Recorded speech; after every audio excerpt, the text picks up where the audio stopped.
Army 3টা মারাত্মক অপরাধ করেছে, তারা জাতিসংঘের লোগোযুক্ত হেলিকপ্টার আর আর্মার্ড পার্সোনাল ক্যারিয়ার ইউজ করেছে। এটা সে পাইছে জাতিসংঘের সাথে হওয়া একটা কন্ট্রাক্টের অধীনে, যা শুধুমাত্র জাতিসংঘের ম্যান্ডেট পাওয়া অপারেশনে ব্যবহার করার জন্য। তো এটা কি জাতিসংঘের ম্যান্ডেট পাওয়া অপারেশন ছিল এই কারফিউ, হাসিনার কারফিউ? এটা কি জাতিসংঘের ম্যান্ডেট নিয়ে করা? মিনিমাম প্রফেশনালিজম যদি থাকতো এই কাজ কেউ করে না।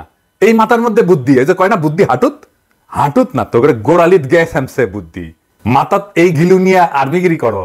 হ্যাঁ, তো হাতে তো বন্দুকি দেওয়া উচিত না, মাথার যদি এইরকম এই লেভেলে বুদ্ধি থাকে। ফাইনালি এখন সেনাবাহিনী ফেসে যাচ্ছে জাতিসংঘের কাছে। পুরো ভিডিওটা দেখতে থাকুন, আর সম্পূর্ণ ভিডিও দেখে অবশ্যই সাবস্ক্রাইব করে সাথেই থাকুন নতুন নতুন ভিডিও পেতে। তো চলুন ভিডিও শুরু করা যাক। ভিডিও শুরু করার আগে একটি কথা না বললেই নয়, বাংলাদেশের সেনাবাহিনী কি এখন জনগণের স্বার্থে নাকি সরকার টিকানোর স্বার্থে, তা মতামত করতে কিন্তু মোটেও ভুলবেন না। ধন্যবাদ। আমাদের রেমিটেন্স বয়কটের আওয়াজে হাসিনার কুত্তা পলক ওর গোয়ারগু শুকায় গুটা হয়ে গেছে, এক হুঙ্কারে কাপড় নষ্ট করে ফেলছে। শুনেন, আমাদের প্রবাসী ভাই বোনদেরকে অনুরোধ করব, তারাও হয়তো আমাদের টেলিভিশন মিডিয়ার মাধ্যমে আমার বক্তব্য হয়তো শোনার সুযোগ পাবে। তারা রেমিটেন্সটা পাঠাবে, তাদের রেমিটেন্সটা অর্থ পাঠানোর যেন ব্যাংকে কোনো সমস্যা না হয়, তার জন্যই কিন্তু আমরা আমাদের ব্যাংকিং এবং যে কমার্শিয়াল যে এরিয়াগুলো আছে এগুলোকে প্রাধান্য দিচ্ছি। ফলে আমরা দিচ্ছি ধরেন ব্যাংক পাড়া, আমাদের কূটনৈতিক পাড়া, আমাদের বাণিজ্যিক এলাকা এবং মিডিয়া এলাকা। সো এই ধরনের কর্মকাণ্ড কিন্তু পরিকল্পিতভাবে করা হচ্ছে আমাদের প্রবাসী কর্মী ভাই বোনদের বিরুদ্ধে, ষড়যন্ত্র হচ্ছে। শুধু আওয়াজ দিছি তাতে এই অবস্থা, তাইলে শুরু করলে কি হবে বুঝেন? শুরু করে দেন, পলক শেখ মুজিবকে ছাইরা আপনারা আব্বু ডাকবে। এবার আসেন আর্মির প্রসঙ্গ। আপনারা যারা আমার ভিডিও দেখেন তারা দেখছেন যে আমি আর্মি সম্পর্কে একটা খুব সফট অবস্থান নিতাম, ডরে না করলে পিনাকি কোথা তালা ছাড়া আর কাউরে ডরায় না, বরং আর্মি আমারে ডরাইতে পারে। আমি আর্মির প্রতি কেন সফট ছিলাম তার কারণ আমি ব্যাখ্যা করছি আপনাদের মনে আছে কিনা জানি না। এই যে এই ভিডিওতে ওই যে 12 ফিল্ড আর্টিলারির এক সৈনিক মালিক ভাইয়ের গল্প বলছিলাম। এর আগে আমি অনেককে দেখছি যে আমার ঘনিষ্ঠ প্রিয়জনদেরকেও আর্মি নিয়ে আমি কিছু কইলে কিছু লিখলে ফেসবুকে রাগ করতে দেখছি আমার সাথে। বাংলাদেশে তো একসময় আর্মি নিয়ে কিছু কই যেত না, কিছু হইলেই ওই একটা বাক্য ইউজ করতো কিন্তু ওরা, হ্যাঁ, টেকেন টু টাস্ক, মানে কাউরে ধরে পেটাবে আর্মি। হ্যাঁ, মানে কারো কিছু অপছন্দ হইলে সে কয় যে he should be taken to task. যাই হোক, আমাদের আর্মি নিয়ে পুতু পুতু আচরণের জন্য একেবারে গেছে স্পয়েলড হইয়া, বাচ্চারা যেমন স্পয়েলড হয়ে যায়, এই আর্মি ইনস্টিটিউট হিসেবে স্পয়েলড হয়ে গেছে। 111 করে যে ইন্ডিয়ার হাতে তুলে দেওয়া হয়েছে বাংলাদেশকে, 111 কে করছে? আর্মি তো না। 2018 সালে স্ট্রাইকিং ফোর্সের নামে পাহারা দিয়া নৈশ ভোট করতে দিছে কে? আর্মি তো। হ্যাঁ, এটা বিবিসি রিপোর্ট দেখায় আপনাদেরকে। হ্যাঁ, ভোটাররা ভোট দিতে গেছে, তাদের ধরে মারপিট করতেছে আওয়ামী গুন্ডারা, তারা ছুটে গেছে সাহায্যের জন্য সেনাবাহিনীর টহল দলের কাছে। তারপরে তারা কি করে চম্পট দেয় দেখেন।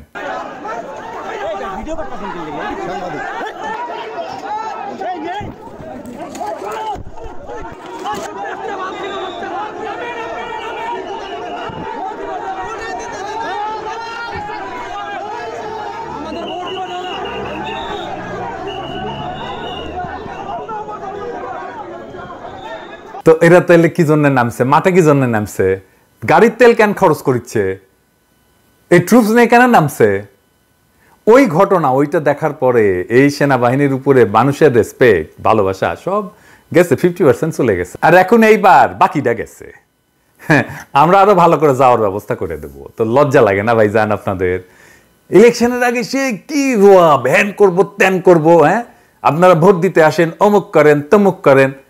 দেখেন পরিকল্পনার কথা করছে ইলেকশনের আগে। পরিকল্পনা কি? হ্যাঁ, বলছেন পরিকল্পনা কি? 299টা আসনের জন্য আমরা বেসিক্যালি প্রিপারেশন নিচ্ছি। আমাদের কন্ট্রোল রুমে যেটা কাজ হবে, আপনারা এই যে ম্যাপ দেখতে পাচ্ছেন আসন ভিত্তিক প্রার্থীর পরিসংখ্যান, এই ম্যাপটাতে আসে হলো গিয়ে আমাদের কোন জায়গায় কতগুলো প্রার্থী আছে, স্বতন্ত্র প্রার্থী এবং অন্যান্য প্রার্থী যারা আছে। এবং এখান থেকে আমাদের বেসিক্যালি যে কাজ হবে, এই ম্যাপ থেকে যদি আমি সরাসরি অন্য একটা ম্যাপে চলে যাই, যেমন আপনারা এখানে দেখুন র্যাপিড অ্যাকশন ব্যাটালিয়ন, র্যাব। পুরো বাংলাদেশের র্যাবের যতগুলো ব্যাটালিয়ন আছে, কোন কোন জায়গায় তারা ডিপ্লয়মেন্ট আছে, এবং এখানে র্যাবের সিও এবং কমান্ডিং অফিসার যারা আছে তাদের নাম্বার দেওয়া আছে। আমরা সরাসরি তাদেরকে এখানে হিট করতে পারবো যে কোনো ধরনের কোনো যদি অনাকাঙ্ক্ষিত কোনো সিচুয়েশন চলে আসে। তো বীর জাফর আলী খান সেনাবাহিনী ভূমিকা পালন করছি, পাথরের মতো নিশ্চুপ দাঁড়ায় থেকে। আবার দেখেন এই যে কারফিউ দিতে নামে এই কি কয় বালছুন, বিভিন্ন স্থাপনায় আমরা যখন গিয়েছি, ওখানে যারা ছিলেন তারাও এক বাক্যে বলেছেন যে এখানে স্যার কোনো শিক্ষার্থীরা ছিল না, সমস্ত যা করেছে এটা একটা দুর্বৃত্তায়নের যারা সাথে জড়িত, দেশকে যারা নিশ্চিহ্ন করতে চায় তারাই করতে চেয়েছে। সেই পরিপ্রেক্ষিতে আমরা দেশের সম্পদ রক্ষার্থে আমরা নিয়োজিত হয়েছি এবং আমাদের সম্মানীয় সেনাবাহিনীর প্রধানের নির্দেশে আমরা এই দুর্বৃত্তকে সমূলে মানে নির্মূল করার জন্য যা করা প্রয়োজন আমরা সেটা করছি। আপনারা দেখছেন যে দেশের এখন জনমনে একটা স্বস্তি, অলরেডি 72 আওয়ার্স আমরা পার করেছি এবং জনমনে স্বস্তি এসছে। স্পষ্ট ভাষায় আমরা বলতে চাই যে বাংলাদেশ সেনাবাহিনী অত্যন্ত সুশৃঙ্খল একটি প্রশিক্ষিত পেশাদার বাহিনী। আমরা আমাদের কার্যপরিধি সম্বন্ধে আমরা জানি এবং যে উদ্দেশ্যে আমরা এসেছি যে দুর্বৃত্তদেরকে নির্মূল করা এবং জনমনে স্বস্তি ফিরে নিয়ে আসা, সেটা আমরা ইনশাল্লাহ পুঙ্খানুপুঙ্খভাবে করব এবং জনমনে দ্রুতই স্বস্তি ফিরে আসবে বলে আশা করি। শুনেছেন, দুষ্কৃতিকারী নাকি আমাদের ছেলেরা, কয় ওরা শিক্ষার্থী না তো সারা দেশে মায়েরা বাবারা নামছে না, এই যে রিক্সাওয়ালার ছেলেটা তো মারা গেছে। আমি হলে কি করব রে, আমি হলে কি করব, সন্তানটা গেছে কামইরা, ওরে আল্লাহ, আরে আল্লাহ রে, আমার বাসা দিয়ে আমার গোলাডারে বাইরে লাইছে রে ভাই, নাম্বার আছে ওর পিছনে নাম্বার আছে নাকি, আল্লাহ রে ফোন দে, ফোন দে, নাম্বার আছে, আল্লাহ রে আমার গোলাডারে নাম্বারে ফোন দে। তো সে নামবে না, ছেলেগুলি খেলে ছেলের নিরাপত্তার জন্য সে নামবে না, সে দুষ্কৃতিকারী হয়ে গেল। হ্যাঁ, ফাজলামি সুদা। এই বলছেন দেখ, এই যে ছাত্রলীগ পুলিশের সাথে থাইকা রাস্তায় রাস্তায় গুন্ডামি করেছে, পুলিশ পাহারা দিচ্ছে, এটা দুষ্কৃতিকারী না? হ্যাঁ, রাস্তা রাস্তায় অস্ত্র হাতে কারফিউর মধ্যে ছাত্রলীগের টহলের ভিডিও আছে, এগুলো দেব আস্তে আস্তে। ফাজলামি করো জনগণের সাথে। হ্যাঁ, বালচুনের বাচ্চা বালচুন। এবার আসেন, আর্মির অপরাধ কি এটা দেখি। আর্মি 3টা মারাত্মক অপরাধ করেছে। তারা জাতিসংঘের লোগোযুক্ত হেলিকপ্টার আর আর্মার্ড পার্সোনাল ক্যারিয়ার ইউজ করেছে। এটা সে পাইছে জাতিসংঘের সাথে হওয়া একটা কন্ট্রাক্টের অধীনে, যা শুধুমাত্র জাতিসংঘের ম্যান্ডেট পাওয়া অপারেশনে ব্যবহার করার জন্য। তো এটা কি জাতিসংঘের ম্যান্ডেট পাওয়া অপারেশন ছিল এই কারফিউ, হাসিনার কারফিউ? এটা কি জাতিসংঘের ম্যান্ডেট নিয়ে করা? মিনিমাম প্রফেশনালিজম যদি থাকতো এই কাজ কেউ করে না। এই মাথার মধ্যে বুদ্ধি, এই যে কয় না বুদ্ধি হাঁটুত, হাঁটুত না তো করে গোড়ালিত গ্যাস হামছে বুদ্ধি, মাথাত এই ঘিলু নিয়ে আর্মিগিরি করো। হ্যাঁ, তো হাতে তো বন্দুকি দেওয়া উচিত না, মাথার যদি এইরকম এই লেভেলে বুদ্ধি থাকে, ওটা যে নেওয়া যাবে না, এই বুদ্ধি কারো মাথাতে আসলো না। এই হেডম নিয়ে আর্মিতে চাকরি করো, তো জাতিসংঘকে আমরা ছেড়ে দিব? হ্যাঁ, জাতিসংঘের মহাসচিবের নামে মামলা করে দিব যদি কোনো ব্যবস্থা না নেয়। হাউ কাউজা লাগাবো ওরা কল্পনা করতে পারতেছে না। 2 নাম্বার, দেখা মাত্র গুলির অর্ডার গ্রহণ করছে, এটা করতে পারে না। 3 নাম্বার, সে গুলি ছুটছেও, বিশ্বাসযোগ্য প্রমাণ আছে, আমার কাছে ভিডিও আছে, আজকে দিলাম না, টাইম লাগবে। সেই জন্যে আর্মি বারে বারে জনগণের বিরুদ্ধে দাঁড়াইতেছে। আর্মি একটা বিজ্ঞাপন করে না, আমি কে? হ্যাঁ, এ শুনেন না, শুনেন। হ্যাঁ, আমি কে? আমি একজন গর্বিত সৈনিক। আমি অজেয়কে জয় করব।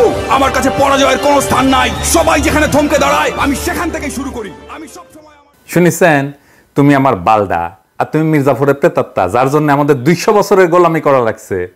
তুমি ইন্ডিয়ার লেসপেন্সার। মইনুল আহমেদ তার চাকরি বাঁচানোর জন্য প্রণব মুখার্জির পা ধরেছিল, আর 111 ঘটা বাংলাদেশকে ইন্ডিয়ার হাতে বানাই তুলে দিছে কে? ইন্ডিয়ার উপনিবেশ বানাইছে কে? আর্মি তো। তুমি হইতেছে সেই বাহিনী যে 2টা জিনিস ঠিক থাকলে সব ঠিক, প্যাট আর স্যাট। তাহলে তোমরা কেন রেসপেক্ট করবে বা পাবলিক? তার তো কোনো কাজে আসো না। শাসকের যেটা খুশি সেই নির্দেশ পালন করাটা যখন তোমার আদর্শ, তাহলে আমরা যখন শাসক হয়ে উঠবো আমাদেরও আদেশও এভাবে মানবে। Case finish. হ্যাঁ, তো তোমাদের সাথে আমাদের কিসের খাতির? কোনো খাতির নাই। তুমি চাকর, আমরা মনিব হয়ে থাকবো। তো এখন আমরা কি করব? আমরা আমাদের সমস্ত ক্ষমতা দিয়ে লবি করব যেন বাংলাদেশ আর্মি মিশনে যাইতে না পারে জাতিসংঘের। পুলিশ তো যাবেই না, পুলিশ যেন স্যাংশন খায় সে ব্যবস্থা করব। আপনারা এই যে দরখাস্তে সাইন করবেন, অন্যদেরকে করতে বলবেন। আমি ডেসক্রিপশনে অ্যাপ্লিকেশনের লিঙ্ক দিচ্ছি, আমার ফেসবুকেও থাকবে এই অ্যাপ্লিকেশনের লিঙ্ক। এইটা আমার কোনো উদ্যোগ না, এটা যারা নিছে তাদেরকে আমি ভালো করে চিনিও না। যাই হোক, কিন্তু আমি সমর্থন জানাই, এটা আমার কাছে আসছে, আমি এই সমর্থন জানাই। যত বেশি সিগনেচার জোগাড় করা যাবে ততই এটার ওজন বাড়বে। আপনারা সবাই মিলে সিগনেচার করবেন, শুধু নিজে না, অন্য কেউ সিগনেচার করতে উদ্বুদ্ধ করবেন। আমরা এটা কোটি কোটি সিগনেচার নেব, তারপরে দেখি এছাড়াও আরো কাজ আমরা শুরু করেছি, বিস্তারিত জানাচ্ছি না। হ্যাঁ, কিন্তু ওদের পেটে লাথি দেওয়ার ব্যবস্থা করা হবে, প্রমিস। তো মিশন নিয়ে একটা ইন্টারেস্টিং বয়ান আছে কলে, কারা ছড়াইছে জানি না, কিন্তু বলা হয় যে বাংলাদেশ ছাড়া কোনো দেশ তো আর্মি দিতে চায় না জাতিসংঘের শান্তি মিশনে, তাই বাংলাদেশ থেকে আর্মি নিবে না, মানে জাতিসংঘ বরং তেলায় বাংলাদেশ আর্মিকে, দাও দাও আর্মি দাও, আমাদের আর্মি দাও, দাও ভাই দাও, ইনকা করে নাকি তেলায়।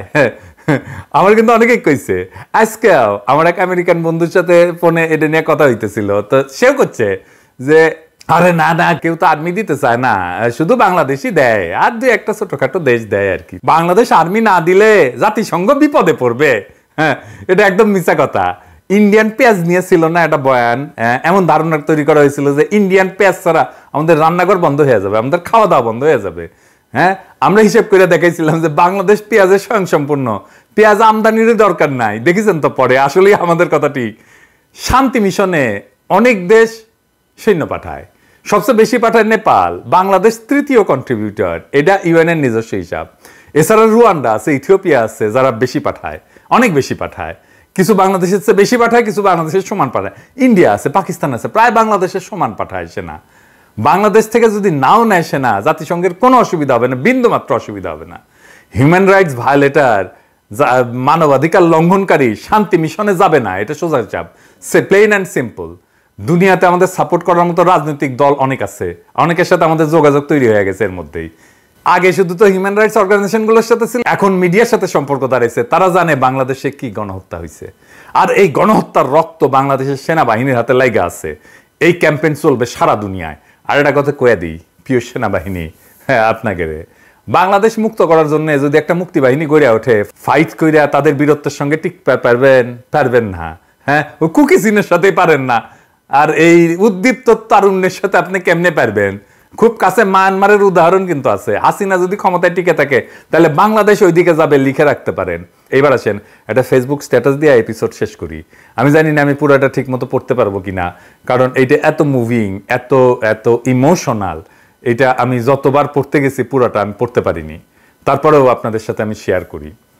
এটা একটা বোন লিখছে তার ভাইকে নিয়ে। আসেন আমরা শুনি।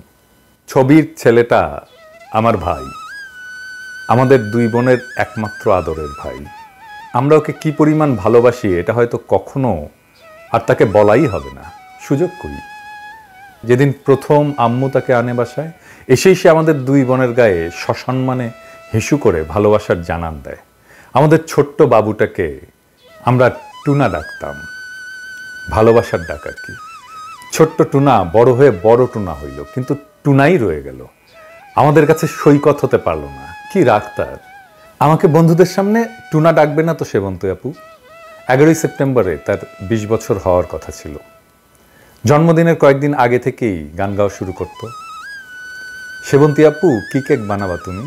কত হাসি খুশি ছিলাম আমরা, এখন বুকে খালি হাহাকার। কি যেন নাই, নাই তো নাই। আমাদের কলিজাকে গুলি করে মারা হয়েছে। আমার ফুলের মতো ভাইটাকে ঠান্ডা মাথায় টার্গেট করে মাথায় গুলি করা হয়েছে। বাবার কাছে ছেলের লাশের চেয়ে ভারী এই পৃথিবীতে কিছু আছে? বিচার কাকে দেব? আল্লাহর কাছে দিলাম। আমার আল্লাহ কখনো কারোর সাথে অবিচার করতে পারে না। হাসরের ময়দানে বিচার করবে আমার আল্লাহ। আমি জানি না আমরা আর কখনো মন খুলে হাসতে পারবো কিনা, ওর পছন্দের কিছু খাইতে পারবো কিনা, কখনো সত্যিকারের ভালো থাকবো কিনা, কিচ্ছু জানি না। শুধু জানি আমার ছোট্ট ভাইটা নির্দোষ। সে ছোট্ট একটা বাচ্চা ছেলে যে বীরের মতো বন্ধুকে বাঁচাতে গিয়েছিল। কারণ এটাই তার পারিবারিক শিক্ষা যে কাউকে বিপদে দেখলে সাহায্য করতে হয়। কখনো আর ভাইকে দেখতে পারবো না, জড়িয়ে ধরতে পারবো না, গালে কপালে জোর করে চুমু দিতে পারবো না, আর কখনো বলতে পারবো না টুনা কয়েল ধরায় দে, টুনা পানি দে। আমার ভাই শহীদ। শুক্রবার দিন দুপুর 3:37 আমার ভাইয়ের মাথায় গুলি করা হয়েছে। মুসলমানদের জন্য শুক্রবারের মৃত্যু হচ্ছে স্বপ্ন, আর তার উপরে মহররম মাস। জান্নাতে সবুজ পাখি হয়ে ঘুরে বেড়াচ্ছে আমার ছোট্ট বাচ্চাটা। আমরাও অপেক্ষায় আছি কবে পাখির সাথে দেখা হবে আবার। বিশেষ দ্রষ্টব্য, সবাইকে জানাতে চাই আমার ভাই শহীদ, ও নিষ্পাপ। সবাইকে জানাতে চাই সে কখনো কারো ক্ষতি করেনি। মোহাম্মদপুর স্কুলের ছাত্র, কি নিষ্পাপ ছেলেটা। মেয়েটা একটা ভিডিও দিয়েছিল কয়েকদিন আগে, লিখেছিল বেরু করতে যাই। ছেলেটার শেষ ভিডিও। এমন হাজারো গল্প আসবে, আমরা জানি। আমাদের সন্তানদের যারা এইভাবে হত্যা করেছে তাদের ক্ষমা নাই, কেউ থাকুক আর না থাকুক। আমি একা ধারায় ওদের জান কালা কালা করে দেব, এটা দেশবাসীর কাছে আমার শপথ। শেখ হাসিনার এই বর্বর শাসনের অবসানের আগে আমরাও জিরাবো না। ইনকিলাব জিন্দাবাদ।